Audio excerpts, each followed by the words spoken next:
So I'm getting close to having the ribs done. I just got the 4 butt ribs. There's 2 butt ribs on the lower wing, and this one's almost done.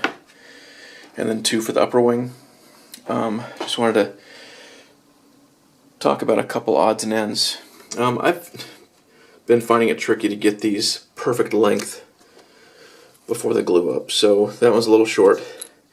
Probably with that 1/8 inch plywood and with this epoxied in place, this gusset, it's going to be stronger than it'll ever need to be, I'm guessing. But just for good measure, I took a piece of this material and took a chisel and cut it in half, just like I'm splitting wood there. And then sanded it down and it'll fit right in there.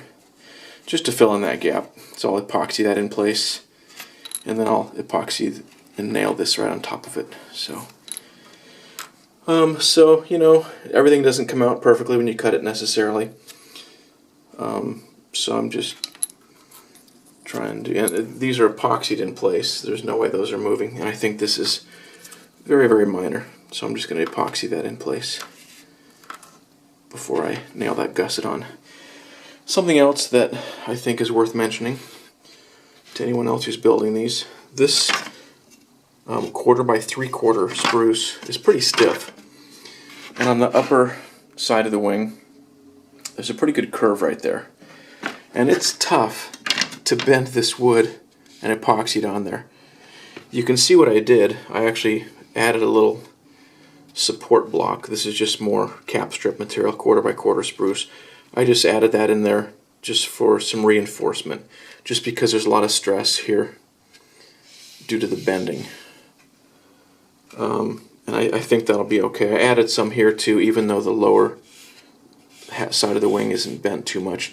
But what I want to do, what I'm going to try, I still have 3 more of these to do. I have the other, I've got this guy here, and then I've got the 2 butt ribs for the upper wings.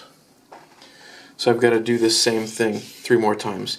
What I'm going to try, and I've actually never done this, I've seen it done, but I've never done it. I'm going to try steam bending this guy and the 2 for these, just to get a little bit of curve right here. That's all you need. And it should reduce the stress on this piece of wood, at least make gluing it up easier. So I'm going to figure out how to do that and then try to do it as simply as possible and just try to get a little bit of curve into this wood. Steam it and then let it take on that new shape. That might take a couple days. I'm not sure. The steaming is quick, but then I think if you leave it in a form or leave it in that shape, you may need to do that for a couple days for it to stay in that shape or stay close. It doesn't need to be perfect, because as it is, this is straight and I'm bending it. This gets epoxied into place. So the curve doesn't need to be perfect. I'm just interested in taking a little bit of the stress out of that wood, or a little bit of the springiness that this has. So I'll be doing that soon. Here's one of the upper wing butt ribs. And like I said before, the bottom 1/4 by 3/4 inch cap strip, there's not much curve to it. Not much curve to the bottom of the airfoil. So this goes on quite easily. Now, the normal ribs, the non-butt ribs, you glue gussets onto here. Wherever there's 1/4 inch material that joins to other material, there are gussets all over the place. But this one, because it's got this 3/4 inch material sticking up, this is higher than this is, so you can't put a gusset there. Unless I'm misreading the plans and it's telling me that this should be 3/4, there's just no way to put a gusset on here. So, and this may not even matter, but I just made this little block out of 1/4 by 1/2 inch material just to kind of connect all these pieces here. This with the vertical piece of spruce with the nose rib. So that was just super easy to put together, and I'll do the same thing when I glue the top on there. So I'm not sure I've got that right, but it should be nice and strong. I think it'll work fine. So I am done with all the ribs.